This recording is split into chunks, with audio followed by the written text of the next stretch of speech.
Screen दिख रहा है सबको?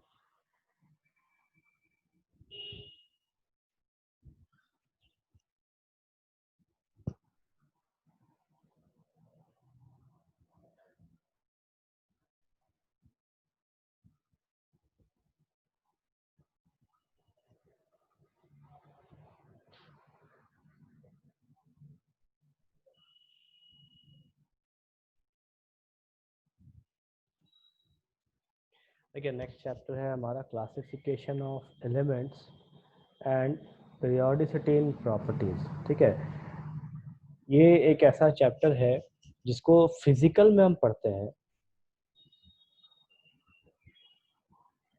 स्क्रीन नहीं दिख रहा क्या नंदिनी? पीडीएफ नहीं, मैंने वर्ड फॉर्मेट, चलो ठीक है शेयर कर रहा हूँ। दिख रहा है अभी?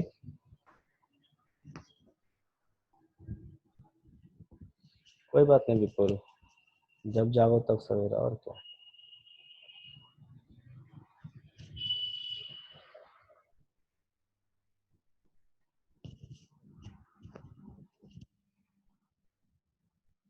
वैसे भी जो इंजीनियर लोग होते हैं ना, उनका नींद ऐसे भी कम हो जाता है। ठीक है, मतलब कॉलेज में रहने के बाद हम लोग को कम सोने की आदत हो जाती है। चलो देखो, पीरियोडिसिटी, कई जगह कई बार आप सिर्फ इस चैप्टर का जो नाम है, कई बार आप सिर्फ और सिर्फ ये सुनेंगे, पीरियोडिसिटी। ठीक है, तो इस चैप्टर को हम कई नाम से बुलाते हैं। अब ये जो नाम मैंने लिखा है यहाँ पे, ये आपका एनसीईआरटी का जो नाम है वो यूज किया है मैंने। ठीक है,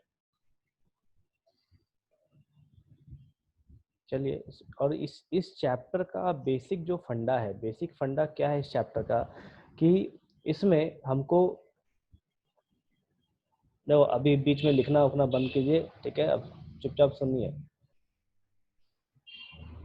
इस चैप्टर का बेसिक फंडा क्या है कि सभी एलिमेंट्स को अरेंज करना, एक प्रॉपर तरीके से अरेंज करना, और उनकी सभी प्रॉपर्टीज को डिफाइन करना, ताकि जो भी नए लोग पढ़ सकें उनको समझ में आए कि चल क्या रहा है, कैसे अरेंज है, और एक एलिमेंट हमको क्या क्या बताता है, या एक एटम हमको क्या क्या बताता है। उस चीज का, उस चीज को ये समझाता, मतलब ये जो पूरा चैप्टर है उसी चीज को हमको समझाएगा कि प्रॉपर्टीज या किसी की खासियत या खामियां जो है वो कैसे बदल रही है, और क्यों बदल रही है, और कब कब बदल रही है। ठीक है, इस चैप्टर में हम यही सब देखेंगे कि कोई अगर एलिमेंट है या कोई एटम है, अगर वो इलेक्ट्रॉन लूज करता है तो एक इलेक्ट्रॉन क्यों लूज करेगा, या दो इलेक्ट्रॉन लूज करता है तो दो ही क्यों लूज करेगा। ठीक है, वो सब चीज हम इस चैप्टर में देखेंगे। और आप इसको पढ़ते हैं 11th में फिजिकल केमिस्ट्री में, लेकिन एक्चुअल में ये जो चैप्टर है ये इनऑर्गेनिक का हिस्सा है। ठीक है, हमने पढ़ा है कि केमिस्ट्री को 3 हिस्सों में बांटा जाता है, ऑर्गेनिक, इनऑर्गेनिक और फिजिकल। ये 11th में हम पढ़ते हैं फिजिकल में, लेकिन एक्चुअल में जब आप ग्रेजुएशन की पढ़ाई करेंगे, अगर केमिस्ट्री ऑनर्स आप लेते हैं, या केमिस्ट्री आपका सबसे भी रहता है, मतलब जेनरिक पेपर भी रहता है, तो वहाँ पे ये आपको इनऑर्गेनिक के सेक्शन में मिलेगा, क्योंकि ये चैप्टर एक्चुअल में इनऑर्गेनिक का है। ठीक है, तो हम देखते हैं किन लोगों ने, जो जो साइंटिस्ट है हमारे, उन लोगों ने क्या क्या थ्योरी दिया है, और क्या क्या रिलेट करके बताया है कि कैसे कैसे टेबल को अरेंज किया गया, मतलब पहले टेबल कैसा था, बाद में कैसा बदलाव आया, वो सब देखेंगे। तो सबसे पहला इंट्रोडक्शन, इंट्रोडक्शन यही है हमारा कि जितने भी एलिमेंट्स पाए जाते हैं पूरे वर्ल्ड में या यूँ कहिए कि यूनिवर्स में, उन सभी एलिमेंट्स के अरेंजमेंट को एक प्रॉपर तरीके से अरेंज किए हुए पैटर्न को हम पीरियोडिक ट्रेंड कहते हैं और उसे हम पीरियोडिक टेबल भी कहते हैं। ठीक है, अब देखते हैं क्या है, ध्यान से सुनिए, ध्यान से देखिए क्या क्या लिखा हुआ है। Periodic table helps us to undergo a systematic study of the various elements found in nature. एक चीज और बता दें आपको, ये जो चैप्टर है ये पूरा थ्योरेटिकल चैप्टर है। ठीक है, ऐसा नहीं है कि आपको इससे न्यूमेरिकल मिलेगा। हो सकता है कि चैप्टर थोड़ा आपको कहीं कहीं बोर करे, लेकिन कहीं कहीं बहुत इंटरेस्टिंग भी होगा चैप्टर। तो इस चैप्टर को आप ढंग से रिवाइज करेंगे, जितना हो सके, जितना हो सके आप इसको पढ़ेंगे और लिख लिख के प्रैक्टिस करने का प्रयास करेंगे। Periodic table helps us to undergo a systematic study of the various elements found in nature, without which it would have been impossible for us to study all the elements. ठीक है, periodic table हमको बताता है कि कितने elements हैं और उसे कैसे पढ़ा जाए। अगर हम हर एलिमेंट को अलग अलग रख दें तो हम उसे पढ़ नहीं सकेंगे और ना ही उसे हम समझ सकेंगे। By classifying the elements into various groups and periods, a comparative study of the elements and their compounds can be done. जब इस सारे एलिमेंट्स को एक पीरियड और ग्रुप में बांट दिया जाता है तो इसे एक अच्छे तरीके से पढ़ा जा सकता है, किस एलिमेंट से कौन से कंपाउंड्स का फॉर्मेशन होता है, हम उन सब चीज़ों को इस टेबल से पढ़ सकते हैं। It also help us to analyze the periodic trend in various properties such as ionization potential, electron affinity, electronegativity। ठीक है, तो ये कुछ ऐसे प्रॉपर्टीज हैं जो काफ़ी इंपॉर्टेंट प्रॉपर्टीज हैं किसी भी एलिमेंट के लिए। जैसे आयोनाइजेशन पोटेंशियल, शॉर्ट में भी बता रहा हूँ, इस ये वो एनर्जी है जो हम एटम में देते हैं जिससे इलेक्ट्रॉन बाहर आता है। ठीक है, मिनिमम अमाउंट ऑफ एनर्जी जिससे कि इलेक्ट्रॉन रिलीज हो जाना चाहिए, उसको हम कहते हैं ionisation potential. Then electron affinity, मतलब इलेक्ट्रॉन लेने के वक्त जो एक एलिमेंट या एटम एनर्जी को देगा या लेगा उसे हम कहेंगे इलेक्ट्रॉन एफिनिटी। एक है इलेक्ट्रोनेगेटिविटी, ये तीसरा प्रॉपर्टी है। ये तीसरा प्रॉपर्टी बेहद इंपॉर्टेंट प्रॉपर्टी है आपके पूरे केमिस्ट्री के लिए। ये एक सिंगल प्रॉपर्टी है जो फिजिकल, इनऑर्गेनिक और ऑर्गेनिक हर जगह लगता है और काफी इंपॉर्टेंटली लगता है। इलेक्ट्रोनेगेटिविटी का मतलब होता है कि कोई भी एक एटम दूसरे एटम का इलेक्ट्रॉन कितनी ताकत से खींच रहा है अपनी तरफ। ठीक है, देखो जैसे मैं आपको एक ड्राइंग यहाँ दिखा रहा हूँ, जैसे H और फ्लोरीन, ठीक है, हाइड्रोजन और फ्लोरीन। तो इलेक्ट्रोनेगेटिविटी जो वर्ड है ये हमको बताता है कि ये फ्लोरीन हाइड्रोजन का इलेक्ट्रॉन अपनी तरफ खींचता है। हमने पढ़ा है कोवेलेंट बॉन्ड, तो हाइड्रोजन है, हाइड्रोजन का एक इलेक्ट्रॉन होगा और फ्लोरीन है, फ्लोरीन में भी इलेक्ट्रॉन्स होंगे। तो यहाँ पे हाइड्रो जब इनकी जो बॉन्डिंग होती है दोनों के बीच में तो ऑर्बिटल्स ओवरलैप करते हैं, ठीक है, कोवलेंट बॉन्ड में। तो यहाँ पे ये फ्लोरीन क्या करता है, हाई इलेक्ट्रोनेगेटिविटी के वजह से इसके इलेक्ट्रॉन्स को और ज्यादा खींचता है अपनी तरफ। ठीक है, तो ये चीज हम पढ़ेंगे आगे और डिटेल से पढ़ेंगे। अभी फिलहाल ये समझिए कि इलेक्ट्रोनेगेटिविटी एक प्रोसेस है जिसमें हाई इलेक्ट्रोनेगेटिव एटम, जैसे यहाँ पे फ्लोरीन, ये लो इलेक्ट्रोनेगेटिव एटम के इलेक्ट्रॉन्स को अपनी तरफ खींचता है। ठीक है, और एक चीज और, पूरे पीरियोडिक टेबल में सबसे ज्यादा इलेक्ट्रोनेगेटिव एटम या हाई इलेक्ट्रोनेगेटिव एटम होता है वो है फ्लोरीन। ठीक है, इसकी इलेक्ट्रोनेगेटिविटी वैल्यू होती है 4.0, सबसे ज्यादा। इसीलिए आपको बता दें अभी ही कि जब आप रिएक्शंस पढ़ते हैं, स्पेशली 9th-10th में आपने पढ़ा है, 11th में आप पढ़ोगे, 12th में आप पढ़ोगे, तो वहां पे आपको फ्लोरीन का जो रिएक्शन है ये बहुत कम देखने को मिलेगा। ये इसलिए क्योंकि फ्लोरीन जनरल कंडीशंस में रिएक्शंस नहीं दिखाता। फ्लोरीन क्या करता है, हमारे सारे थ्योरीज को फेल कर देता है। इस वजह से हम इसके रिएक्शन जो है जनरल कंडीशंस में नहीं पढ़ते हैं। ठीक है, आप क्लोरीन का पढ़ लोगे, ब्रोमीन पढ़ लेंगे, आयोडीन पढ़ लेंगे, लेकिन फ्लोरीन हम बहुत कम पढ़ते हैं। इसी वजह से, इसके इलेक्ट्रोनेगेटिविटी के वजह से ये सभी इलेक्ट्रॉन्स को खींच लेता है अपनी तरफ। एग्जाम्पल क्या चाहिए? एग्जाम्पल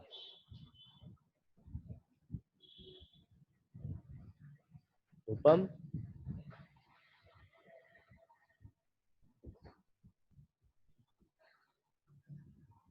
एफ का रिएक्शंस नहीं देने का एग्जाम्पल? अरे रिएक्शन होने का एग्जाम्पल होता है, रिएक्शन नहीं होने का एग्जाम्पल कैसे दूं?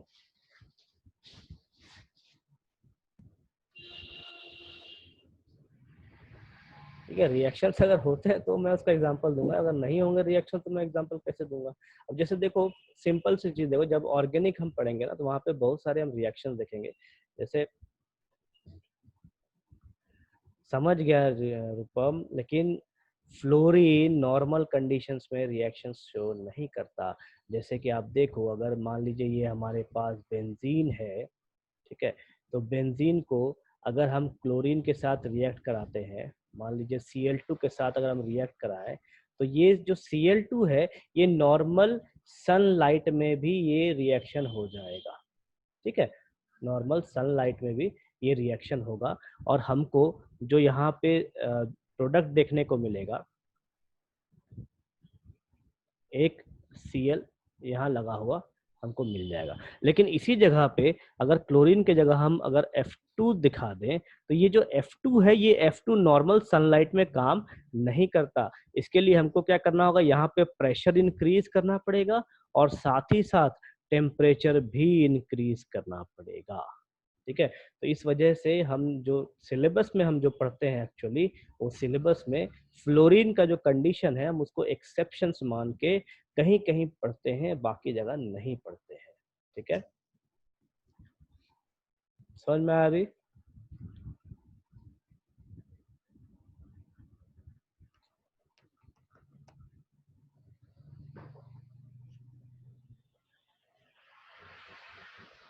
ठीक है, देखो ये एग्जाम्पल आपको उतारने का जरूरत नहीं है, क्योंकि ये एग्जाम्पल्स हम ऑर्गेनिक इनऑर्गेनिक बहुत बार पढ़ेंगे। ठीक है, रिएक्शंस लिखने का जरूरत नहीं फिलहाल। आप चीजों को समझिए। यहाँ पे इलेक्ट्रोनेगेटिविटी है, इलेक्ट्रो एफिनिटी है, आयनाइजेशन पोटेंशियल है, और इसी तरीके से हम और भी सारे प्रॉपर्टीज पढ़ेंगे एटम्स का या मॉलिक्यूल्स वगैरह का। ठीक है, इस चैप्टर में अब सबसे पहले डेवलपमेंट ऑफ पीरियोडिक टेबल। जब हम एलिमेंट्स की बात कर रहे हो तो अरेंजमेंट की बात हो रही है, पीरियोडिक टेबल की बात हो रही है। तो उस टाइम पे जितने भी साइंटिस्ट थे सब लगे हुए थे भाई अपना अपना थ्योरी देने का। तो जो सबसे पहले थ्योरी आया था वो आया था प्राउट्स की थ्योरी। ये जो प्राउट है ये नाम है आपका साइंटिस्ट का। इन्होंने एक कहा था थ्योरी। और देखो, मैं आपको एटॉमिक नंबर मैंने आपको बताया था कि सबसे पहले हाइड्रोजन का रेफरेंस लेके बताया गया था, उसके बाद ऑक्सीजन का रेफरेंस लिया था एटॉमिक नंबर समझाने के लिए, देन क्लोरीन लिया और लास्ट में कार्बन का लिया। ठीक है, मैंने आपको मोल कांस्टेंट बताया इस चीज को। तो इन्होंने प्राउट ने भी क्या कहा था, इसी हाइड्रोजन को कंसीडर करके उन्होंने कहा कि जो भी एटॉमिक वेट है किसी भी एलिमेंट का, वो n टाइम्स होगा हाइड्रोजन के एटम से। मतलब हाइड्रोजन जितना भारी है उसके नंबर ऑफ हाइड्रोजन एटम से अगर हम मल्टीप्लाई कर दें तो वो किसी भी एलिमेंट का हमको वेट दे देगा। जैसे सोडियम है, तो सोडियम को अगर हम सोडियम जैसे कंबाइन होता है एक हाइड्रोजन के साथ। ठीक है, जैसे देखो मैं आपको लिख के दिखाऊं, तो जैसे हमारे पास ये सोडियम है, सोडियम अगर कंबाइन होगा तो ये हमको कंबाइन होके NaH देगा। ठीक है, तो सोडियम के साथ एक हाइड्रोजन कंबाइन हो रहा है, तो इस हिसाब से सोडियम का वेट कितना हो जाना चाहिए, 1 × 1.008। क्योंकि हाइड्रोजन का वेट है 1.008, तो इससे n टाइम्स अगर मल्टीप्लाई होगा, मतलब एक हाइड्रोजन है तो एक हाइड्रोजन से हम मल्टीप्लाई करेंगे, ये हमको सोडियम का वेट देना चाहिए। तो सोडियम का वेट इतना है क्या? बिल्कुल नहीं है, सोडियम का वेट है हमारा 23। ठीक है, तो ये थ्योरी इनका फेल हो गया था। वो इसलिए क्योंकि हाइड्रोजन एक ऐसा एलिमेंट नहीं है जो हर किसी के साथ कंबाइन होता हो। मैंने आपको पहले भी बताया है, क्योंकि पूरी दुनिया में हर एलिमेंट हाइड्रोजन के साथ कंबाइन होकर नहीं मिलता है। ठीक है, लेकिन कार्बन आपको हर जगह देखने को मिलेगा। ठीक, तो इस वजह से इनकी थ्योरी फेल हो गई थी। अब देखिए इसका लिमिटेशन क्या है। सबसे पहला लिमिटेशन, कि every element can not be found by hydrogen, हर एक एलिमेंट हाइड्रोजन से नहीं बना है, या हर एलिमेंट को हम हाइड्रोजन से तुलना नहीं कर सकते। The atomic weights of all elements were not found as whole number, हर एटम का जो एटॉमिक वेट है वो होल नंबर में नहीं था। जैसे हाइड्रोजन को अगर हम 1 ले लेते हैं इसका एटॉमिक वेट, तो हर किसी को होल नंबर में वो मानना चालू कर दिए थे। लेकिन क्लोरीन का कैसा है 35.5, 87.5, किसी का है 58.5, ठीक, किसी का है 129.9। तो इस टाइप से एटॉमिक वेट है जो फ्रैक्शंस में थे। लेकिन प्राउड्स ने क्या कहा था कि जो एटॉमिक वेट्स है वो एज ए होल नंबर देखने को मिलता है। तो ये भी उनका अजम्पशंस गलत था, इसीलिए इसको हाइपोथेसिस कहा जाता है। ठीक है, हाइपोथेसिस मतलब आप कह सकते हो मनगढ़ंत कहानी टाइप का। ठीक है, मतलब अपने मन से उन्होंने बताया था, उनका प्रैक्टिकल अजम्पशंस इसमें बहुत कम था या ना के बराबर था। देन नेक्स्ट जो थ्योरी आई थी वो है डोब्राइनर्स ट्रेड रूल। ठीक है, डोब्राइनर्स ट्रेड रूल, इसमें क्या है कि इन्होंने क्या किया था, 3 एलिमेंट्स को अरेंज किया। ठीक है, जो भी उस टाइम एलिमेंट्स वगैरह पाए जाते थे, या जो नॉन एलिमेंट्स थे, मतलब एलिमेंट्स तो सभी पाए जाते थे, लेकिन जो नॉन एलिमेंट्स थे जिनके बारे में साइंटिस्ट को पता था, उन्होंने क्या किया कि 3-3 एलिमेंट्स को अरेंज किया। और अरेंज करने के बाद पहला जो एलिमेंट है और जो तीसरा एलिमेंट है, तो यहाँ पे जो लिथियम है, ये लिथियम और ये पोटेशियम, इन दोनों को ऐड करने के बाद, इन दोनों को ऐड करने के बाद और दोनों का अगर मीन हम निकाले, तो मीन वैल्यू जो है वो दूसरे बीच वाले एलिमेंट के बराबर या उसके आसपास आना चाहिए, ये उन्होंने कहा था। ठीक है, यहाँ पे देखो लिथियम है, पोटेशियम है, इन दोनों को ऐड करके इन दोनों का मीन निकालिए तो मीन वैल्यू 23 देखने को मिलता है। सेम कंडीशन में कैल्शियम और बेरियम का अगर मीन वैल्यू हम निकाले तो हमको 88.5 देखने को मिलता है, जो इसके बराबर है लगभग। उसके बाद सल्फर और टेलेरियम का अगर हम निकाले तो इसका मीन वैल्यू 80 आएगा, जो सेकेंड एलिमेंट के बराबर है। सेम कंडीशन में क्लोरीन है, आयोडीन है, और इसका मीन वैल्यू आपका सेकेंड एलिमेंट ब्रोमीन के बराबर है। तो इसको इन्होंने कहा था ट्राइड्स रूल। अब इन्होंने ये कहा कि जितने भी एलिमेंट्स हैं, सभी एलिमेंट्स को हम इस तरीके से अरेंज कर सकते हैं। तो इन्होंने कुछ और एग्जांपल्स दिए, जैसे पोटेशियम, सीजियम, रुबिडियम का, then phosphorus, arsenic and SB का है, देन हाइड्रोजन फ्लोरीन सीएल का है, then YsYl scandium, yttrium, lanthanum का है। ठीक है, तो ये कुछ एग्जांपल्स दिए थे, लेकिन ये फेल हो गए थे क्योंकि पूरे पीरियोडिक टेबल में सिर्फ इतना ही एलिमेंट्स पाया नहीं जाता। उस टाइम पे टोटल 63 एलिमेंट्स थे। ठीक है, तो 63 एलिमेंट्स को समझाने के लिए इनका थ्योरी काफी नहीं था, इस वजह से इनका थ्योरी आगे जाके फेल हो गया। ठीक है, कोई डाउट है यहाँ तक किसी को?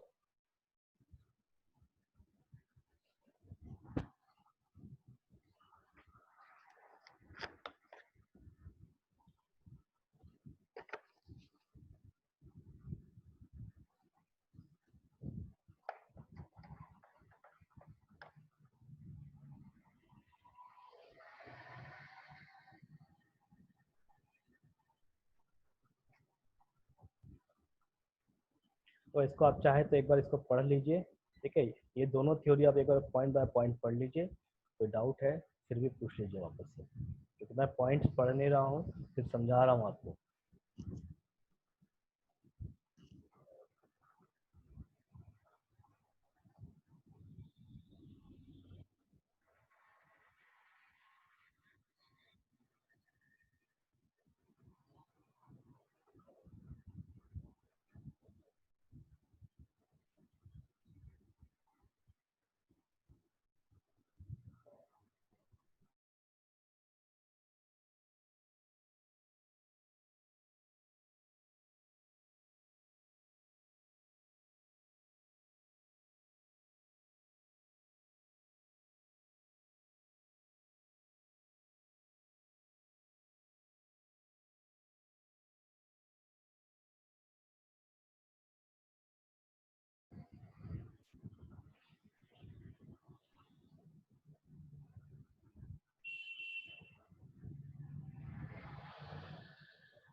पढ़ के हो जाए तो यस लिखिए, फिर आगे चलेंगे।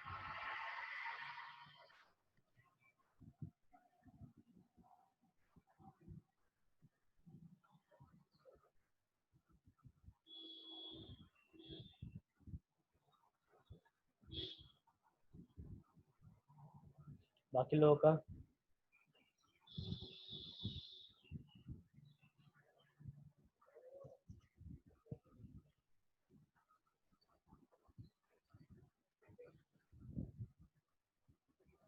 देखो, नेक्स्ट है हमारे पास न्यूलैंड्स ऑक्टेट लॉ। इसे हम लॉ ऑफ ऑक्टेव्स भी कहते हैं।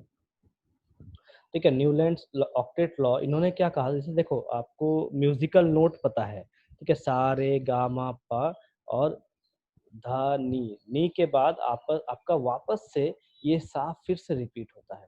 ठीक है, तो इसी चीज को रेफरेंस मान के न्यूलैंड ने एक थ्योरी दिया था कि जो हमारे एलिमेंट्स हैं पीरियोडिक टेबल में, उसमें से जो आठवां एलिमेंट होगा, आठवां जो एलिमेंट होगा वो पहले एलिमेंट का प्रॉपर्टी रिपीट करेगा। ध्यान से सुनिए, देखिए यहाँ पे सा रे गा मा पा धा नी के बाद वापस से सा आ रहा, मतलब ये जो आठवां एलिमेंट नोट है, ये आठवां नोट आपके म्यूजिक के पहले नोट के जैसा है। ठीक, या यूं कहिए कि पहले नोट ही है।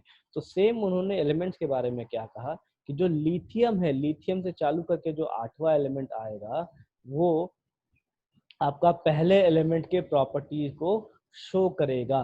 तो यहाँ पे देखो सोडियम आपका आठवां एलिमेंट है और लिथियम आपका पहला एलिमेंट है, तो इन दोनों की प्रॉपर्टी सेम होगी। उसी तरीके से जब हम बेरिलियम से चालू करें, यहाँ हमारे पास बेरिलियम है, जब हम बेरिलियम से चालू करेंगे तो बेरिलियम से स्टार्ट करने के बाद हमारा ये पहला एलिमेंट, तो ये हमारा आठवां एलिमेंट हो जाएगा।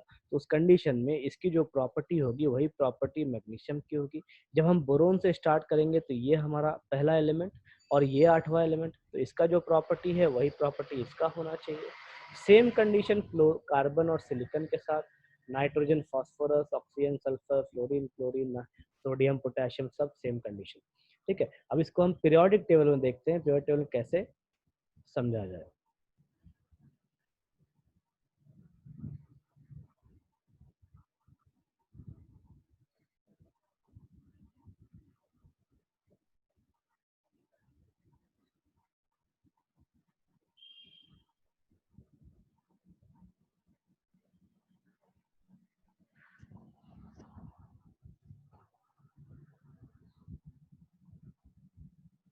तो ये हमारे पास पीरियोडिक टेबल है।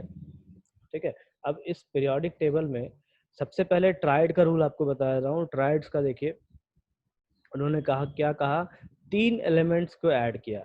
ठीक है, आप देखो तीन एलिमेंट्स, यहाँ पे आप किसी भी तीन एलिमेंट्स को उठाओ और उसके बाद दोनों का फर्स्ट और थर्ड एलिमेंट को आप जोड़िए, उसका मीन वैल्यू निकालिए और वो सेकंड के बराबर आना चाहिए। ठीक है, लेकिन यहाँ पे आपको हर एलिमेंट्स के साथ देखने को नहीं मिलेगा। वो जो थ्योरी है वो हर एलिमेंट्स का देखने को नहीं मिलता, इसके लिए वो फेल हो गया था। नहीं दिख रहा है, एक मिनट,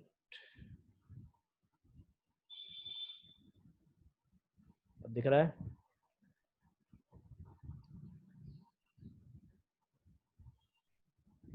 विजिबल है पीरियोडिक टेबल? चेक।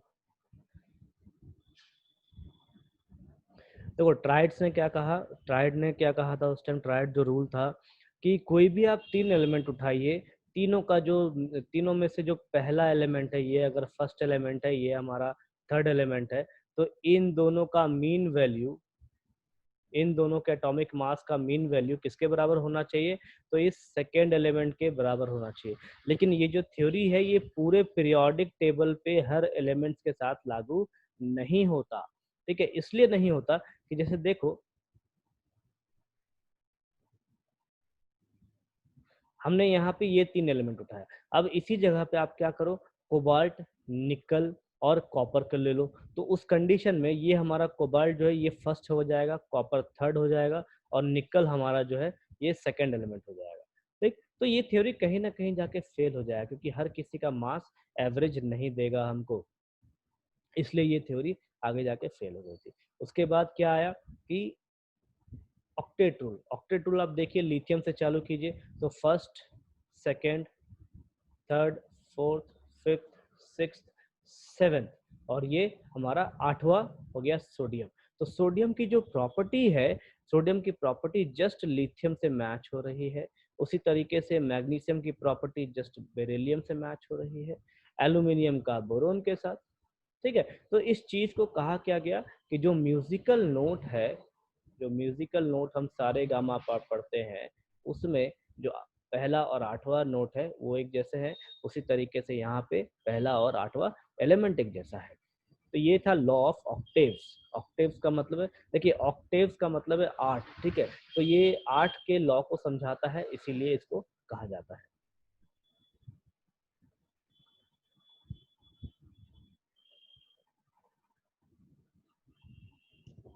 अब इसमें देखते हैं क्या क्या पॉइंट्स है इस थ्योरी में। सबसे पहला पॉइंट कि inert gases were not discovered till then, मतलब उस टाइम तक इनर्ट गैसेस का अता पता भी नहीं था, कोई जानते भी नहीं थे उसके बारे में। देन नेक्स्ट पॉइंट है all the elements could not be classified on this basis. Similar property, same problem जो प्रॉब्लम ट्राइड के साथ हुआ था कि सभी एलिमेंट्स को अरेंज नहीं कर पाए थे, तो यहाँ पे भी सेम प्रॉब्लम है कि इन्होंने भी इस थ्योरी की मदद से सभी एलिमेंट्स को अरेंज करने में या समझाने में फेल हो गए थे। द नेक्स्ट थ्योरी है हमारे पास लोथर मेयर्स कर्व। ये एक थ्योरी है जिसके बाद से थोड़ा टर्न अराउंड हुआ था पीरियोडिक टेबल में या थ्योरीज ऑफ पीरियोडिक टेबल में। टर्न अराउंड कहने का मतलब है जहाँ से डेवलपमेंट थोड़ा इजी हो गया, जहाँ से डेवलपमेंट की शुरुआत हुई। तो इन्होंने क्या किया था, एक ग्राफ क्रिएट किया था। देखिए यहाँ पे एक ग्राफ है, मैंने आपको दिखा रखा है ग्राफ। ग्राफ में एटॉमिक मास एक एक्स एक्सिस पे लिया गया है और एटॉमिक वॉल्यूम जो है वो लिया गया है, और इन दोनों को कंपेयर करके एक ग्राफ दिया गया है यहाँ पे। ठीक है, तो इन्होंने क्या कहा कि जिसका जो एटॉमिक वॉल्यूम जिसका ज्यादा होगा उस कंडीशन में ये प्रॉपर्टीज या हाईली रिएक्टिव एलिमेंट्स होंगे। जो ग्राफ है वो पीक पॉइंट पे दिखेगा आपको। देखो ये जो ग्राफ है, ये ग्राफ याद करने की जरूरत नहीं है, ऐसा आपको एग्जाम में पूछता नहीं, लेकिन सिर्फ समझने की जरूरत है। देखिए यहाँ पे दो चीजें यूज की गई हैं, एक तो डिसेंडिंग और एक असेंडिंग।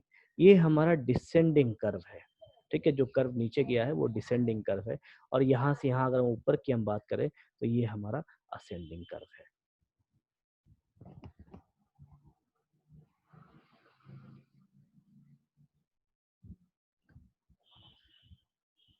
डिसेंडिंग कर्व, और अगर हम इस पे बात करें असेंडिंग कर्व, ठीक है, तो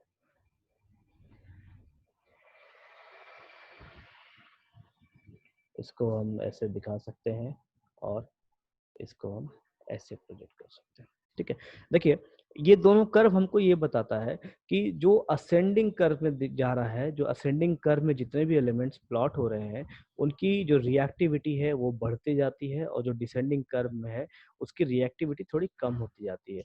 तो पीरियोडिक टेबल में बहुत ऐसे एलिमेंट्स हैं जिसकी रिएक्टिविटी ज़्यादा होती है, और बहुत ऐसे हैं जिनकी रिएक्टिविटी धीरे धीरे धीरे धीरे कम होते चली जाती है। ठीक है, अब इन्होंने इन्होंने अपने थ्योरी से क्या क्या समझाया था, इस ग्राफ को आप ढंग से एक बार देखिए।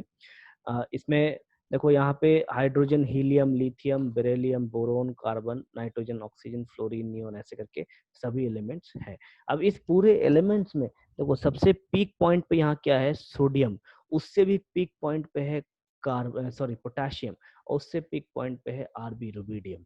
ठीक, तो जो अल्कली मेटल्स हैं, अल्कली मेटल्स जो है उनको एक्चुअल में अल्कली मेटल्स हम कहते हैं इनको, जैसे लिथियम हो गया, उसके बाद सोडियम हो गया, देन पोटेशियम हो गया, ये सब, या यूं कहिए जो ग्रुप 1 में है उनको हम कहते हैं अल्कली मेटल्स। ठीक, जो ग्रुप 2 में है उनको हम कहते हैं अल्कलाइन अर्थ मेटल्स, जैसे बेरिलियम, मैग्नीशियम, कैल्शियम, और इनके ऑनवर्ड्स। ठीक, तो ये हमारा हो जाएगा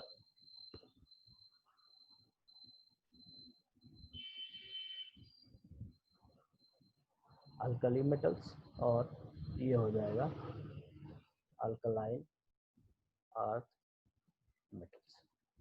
ठीक। तो इन्होंने क्या कहा कि जो पीक पॉइंट्स है वो अल्कली मेटल्स को मिलता है और उससे जो कम पीक पॉइंट है वो अल्कलाइन अर्थ मेटल्स को मिलता है। तो आप पूरे पीरियोडिक टेबल में ये भी ध्यान रखिए कि जो हमारा अल्कली मेटल्स है ये हाईली रिएक्टिव होगा। देखो जैसे हम एग्जांपल आप अगर हम मान देखें तो हमारे पास NaCl है। NaCl को तोड़ने के लिए हमको कोई एक्स्ट्रा एनर्जी देने की जरूरत नहीं। इसको अगर हम सिर्फ पानी में अगर डाल दें तो ये Na प्लस और Cl माइनस में टूट जाता है। ठीक है, तो ये काफी रिएक्टिव होते हैं। रिएक्टिव होने की वजह से ये अपने आयन से फटाफट ब्रेक होते हैं। ठीक, तो इस वजह से इनको हाईली इलेक्ट्रोपॉजिटिव एलिमेंट्स या हाईली इलेक्ट्रोपॉजिटिव मेटल्स भी कहा जाता है। ठीक, ये हो गया हाईली इलेक्ट्रोपॉजिटिव एलिमेंट्स और ये हो गया मतलब इनसे थोड़ा कम electropositive element.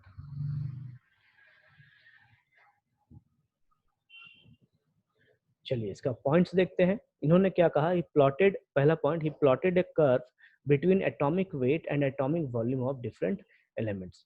Second point, the following observations can be made from the curve. Most electropositive elements, that is alkali metals, lithium, sodium, potassium, rubidium, cesium, occupy the peak positions on the curve. तो यहाँ जो peak positions है देखिए, potassium का है, rubidium का है, then यहाँ पे सोडियम है। ठीक है, तो ये पीक पोजीशंस इनको मिलता है। Than less electropositive, that is alkaline earth metal. Less electropositive कहने का मतलब है कि अल्कली मेटल से कम रिएक्टिव है। ये रिएक्टिव तो ये भी है लेकिन अल्कली मेटल से कम है। तो occupy the descending position on the curve, मतलब जो कर्व नीचे जा रहा है उसमें इनका पोजीशंस देखने को मिलता है। जैसे यहाँ पे आप देखिए, यहाँ पे मेरा माउस है, देखो यहाँ पे रेड में Mg है जो डिसेंडिंग कर्व में है। उसके बाद आपके पास यहाँ कैल्शियम है जो डिसेंडिंग कर्व में है। देन Sr है यहाँ पे जो डिसेंडिंग कर्व में है। देन थर्ड पॉइंट इन्होंने कहा मेटलॉइड्स। मेटलॉइड्स वो चीजें होती है जो मेटल्स और नॉन मेटल्स दोनों के प्रॉपर्टी को शो करता है। जैसे देखो मैं पीरियोडिक टेबल आपको दिखाता हूँ वापस से।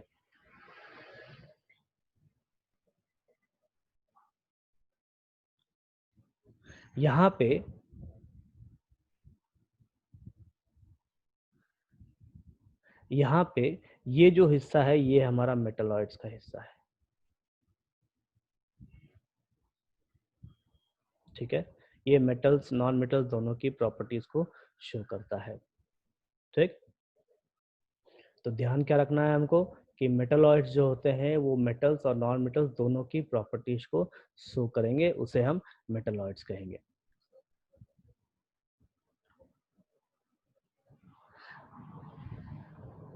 Then next point, most electronegative, that is halogens, fluorine, chlorine, bromine, iodine, occupy the ascending position on the curve. Most electronegative, देखिए यहाँ फिर से इलेक्ट्रोनेगेटिव टर्म का यूज किया गया है। तो इसमें पूरे पीरियोडिक टेबल में जो इलेक्ट्रोनेगेटिव एलिमेंट्स हैं वो बहुत सारे होते हैं। एक्चुअली सभी एलिमेंट्स जो हैं, जैसे सभी नहीं, जो नॉन मेटल्स हैं उनकी हम इलेक्ट्रोनेगेटिविटी देते हैं और जो मेटल्स हैं उनकी हम इलेक्ट्रो पॉजिटिविटी देते हैं। ध्यान से सुनिए, दोनों में फर्क है। नॉन मेटल्स के लिए हम इलेक्ट्रोनेगेटिविटी डिफाइन करते हैं और मेटल्स के लिए हम इलेक्ट्रो पॉजिटिविटी डिफाइन करते हैं। दोनों का मतलब क्या है, इलेक्ट्रोनेगेटिविटी दूसरे का इलेक्ट्रॉन्स खींचता है अपनी तरफ। ठीक, और इलेक्ट्रो पॉजिटिविटी का मतलब है कि इलेक्ट्रॉन्स कितनी आसानी से वो दे सकता है। तो पूरे पीरियोडिक टेबल में सबसे ज्यादा फ्लोरीन का होगा, ठीक, इलेक्ट्रोनेगेटिविटी। और उसके अलावा ये तीन भी हैं, जैसे हम यहाँ हेलोजेंस की बात कर रहे हैं तो हेलोजेंस जो है वो इन चार एलिमेंट्स को कहा जाता है। ठीक, वापस से आपको पीरियोडिक टेबल दिखाता हूँ। देखो इसमें हमको कई बार नोट्स से पीरियोडिक टेबल से नोट्स में जाना होगा। ठीक है, तो इस चीज को आप ध्यान रखिए और ध्यान से देखिए सुनिए। यहाँ पे ये जो है ये हमारा हेलोजेंस कहलाता है। ठीक, तो ये चारों जो है, चारों में से सबसे ज्यादा इलेक्ट्रोनेगेटिव होता है फ्लोरीन, इन चारों में से। ठीक है, बाकी की मैं बात नहीं कर रहा हूँ। तो इन चारों में से सबसे ज्यादा इलेक्ट्रोनेगेटिव फ्लोरीन, फिर क्लोरीन, फिर ब्रोमीन और फिर आयोडीन। ठीक है, ध्यान से सुनिए, इलेक्ट्रोनेगेटिविटी सबसे ज्यादा फ्लोरीन का, फिर क्लोरीन का, फिर आयोडीन का, और सॉरी ब्रोमीन का, फिर आयोडीन का। ठीक है, लेकिन जब हम आगे पढ़ेंगे चैप्टर्स में तो वहां पे हम देखेंगे कि क्लोरीन, ब्रोमीन और आयोडीन की इलेक्ट्रोनेगेटिविटी ऑक्सीजन और नाइट्रोजन से कम होता है। ठीक है, ये क्यों होता है ये भी हम आगे देखेंगे। फिलहाल आप इतना ध्यान रखिए, ठीक है। यहाँ तक डाउट है किसी को कुछ?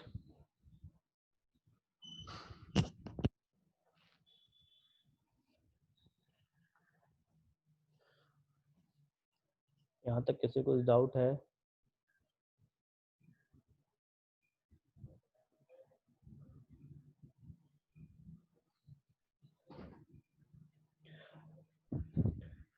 ठीक है,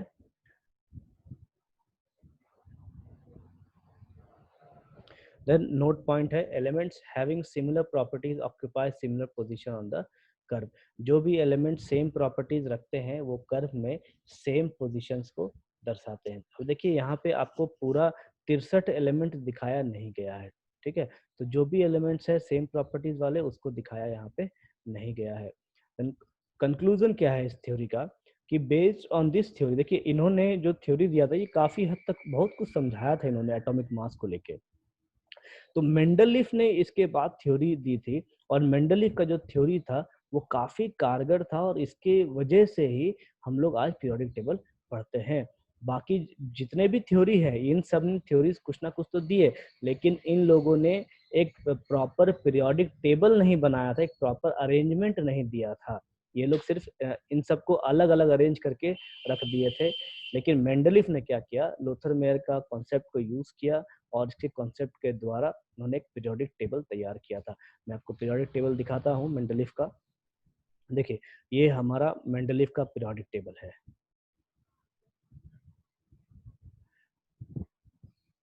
इस पीरियोडिक टेबल में ग्रुप है, टोटल 8 ग्रुप्स थे मेंडलीफ के पीरियोडिक टेबल में और 7 पीरियड थे। देखो यहाँ पे उन्होंने ऑक्साइड और हाइड्राइड दिया है। कहने का मतलब क्या है कि जो भी एलिमेंट है इनके पीरियोडिक टेबल में वो ऑक्सीजन के साथ कौन सा मॉलिक्यूल बनाएंगे और हाइड्रोजन के साथ कौन सा मॉलिक्यूल बनाएंगे। जैसे अगर हम इस पहले ग्रुप की अगर हम बात करें तो यहाँ पे जो ऑक्सीजन के साथ बना रहा है वो R2O बनेगा। ये जो R है ये R एलिमेंट के लिए लिया गया है, कोई भी एलिमेंट को इसने आर से डिनोट किया था। जैसे अगर हम हाइड्रोजन ले तो ऑक्सीजन के साथ ये बनाएगा H2O, अगर लिथियम ले तो Li2O, ठीक है। Na सोडियम ले तो Na2O। तो इसलिए इसको R2O से डिनोट किया जनरल फार्मूला से। उसके बाद अगर हाइड्रोजन के साथ कंबाइन करें तो हाइड्रोजन के साथ एक हाइड्रोजन कंबाइन होगा H2 देगा। लिथियम के साथ कंबाइन होगा तो